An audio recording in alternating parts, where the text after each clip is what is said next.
Nabi SAW mengalami perkara-perkara yang sangat menyedihkan, seperti wafatnya pamannya Abu Talib. Yang setelah wafat pamannya Abu Talib, maka orang-orang musyrikin berani untuk mengganggu Nabi SAW secara fisik. Kemudian setelah itu wafatnya istri beliau yang sangat beliau cintai, Khadijah radhiyallahu taala anha. Maka pada malam hari ini insyaallah kita akan bacakan beberapa hadis yang berkaitan tentang kisah Al-Isra wal Mi'raj. Karena hadis-hadis yang berkaitan dengan Isra wal Mi'raj sangat banyak dan diriwayatkan secara mutawatir oleh banyak sahabat. Namun kita menyebutkan beberapa cuplikan dari hadis-hadis tersebut karena kalau kita bacakan seluruhnya tentunya memakan waktu yang sangat panjang.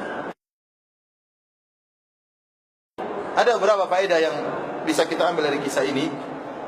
Yang pertama yang perlu kita perhatikan, tidak ada dalil yang sahih yang menunjukkan kapan terjadinya Isra dan Mi'raj.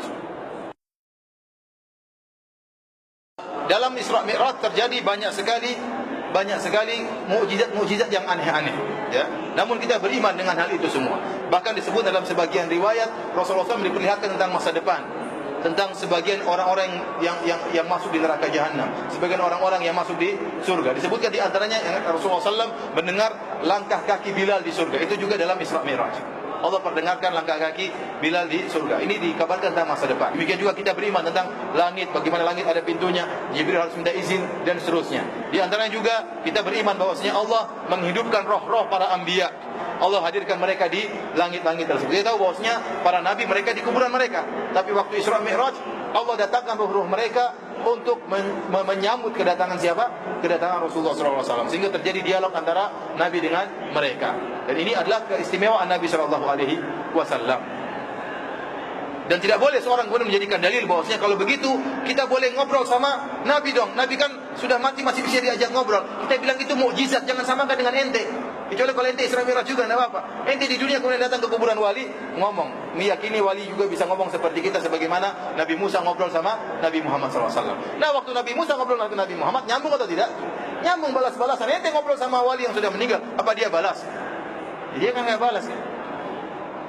Ya akhi, aneh orang datang ke kuburan orang meninggal kemudian mengatakan, wahai kiai doakan saya. Gimana? Dia sendiri tidak bisa berdoa untuk dirinya.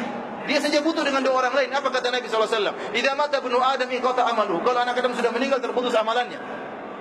Illa min thalat, kecuali 3 perkara. Di antaranya waladun salihun yad'u lahu, anak soleh yang mendoakan dia. Kenapa dia sudah tidak bisa berdoa? Dia butuh anak soleh untuk mendoakan dia. Ini dia sudah tidak bisa berdoa, kita repotkan dia lagi, doakan buat saya. Gimana? Di antara faedah yang bisa kita ambil dari kisah Isra Mi'raj tentang agungnya ibadah salat. Lihat, seluruh syariat datang kepada Nabi melalui perantara. Melalui malaikat apa? Jibril. Maka Allah menyampaikan langsung tentang salat kepada Nabi SAW.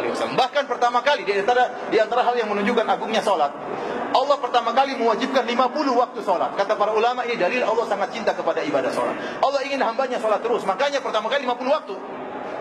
Supaya hambanya tahu bahwasanya ibadah salat ibadah yang paling sangat dicintai oleh Allah Subhanahu wa taala. Barang siapa yang ingin dekat dengan Allah maka salatlah. Kemudian Allah turunkan jadi 5 waktu, namun 5 waktu tersebut pahalanya seperti 50 waktu. Oleh karenanya ibadah yang paling banyak variasinya ibadah salat. Antum lihat salat sunnah banyak sekali macamnya. Salat inilah, salat anulah, salat inilah, salat anulah, salat inilah. Kenapa? Karena Allah cinta dengan ibadah salat. Makanya Rasulullah SAW mengatakan, innaka lan tasjuda sajdatan. Ya. Illa rafa'akallahu biha darajah wa hatta anka biha khati'ah. Tidaklah engkau sujud satu sujud saja wahai hamba Allah, kecuali Allah akan angkat derajatmu dan Allah akan hilangkan kesalahanmu. Jadi orang yang sujud satu sujud derajatnya akan terangkat. Allah berfirman dalam Al-Qur'an, wasjudu waqtarib. Sujudlah dan dekatlah. Jika Anda ingin dekat dengan Allah maka banyak sujud. Banyak sujud. Oleh para hadirin, saya sering sampaikan, seorang kalau datang terlambat misalnya dia sudah mendapati imam, sudah sami Allahu liman hamidah, berarti dia tidak dapat rakaat. Kapan seorang dapat rakaat? Kalau dia mendapati imam masih ruku. Dia sudah ikut ruku sebelum imam mengatakan sami. Kalau dia mau ruku sudah dengar sami, Allah sudah enggak dapat. Tapi kalau dia sempat ruku sebelum mendengar sami Allah liman hamidah, berarti dia dapat apa? Dapat rakaat. Banyak orang kalau sudah mendapati imam sudah i'tidal atau sudah sujud, dia tidak ikut sujud, dia tunggu sampai imam berdiri lagi baru dia masuk sholat. Kenapa? Seakan-akan rugi. Saya sujud nggak dapat rakaat, rugi. Jangan begitu. Ente sujud, dapat pahala dan derajat ditingkatkan meskipun nggak dapat apa? Rakaat. Maka kapan Anda dapat imam? Kalau sudah sujud, ikut sujud. Entah sekali, entah dua kali. Jangan tunggu. Tunggulah, tunggu dia beri lagi. Rugi, sujud nggak dapat rakaat. Anda langsung ikut sujud saja. Kenapa? Dapat pahala meskipun tidak dapat rakaat. Tidak ada pahala yang sia-sia di sisi Allah Subhanahu Wa Taala. Tidak ada sujud yang sia-sia di hadapan Allah Subhanahu Wa Taala.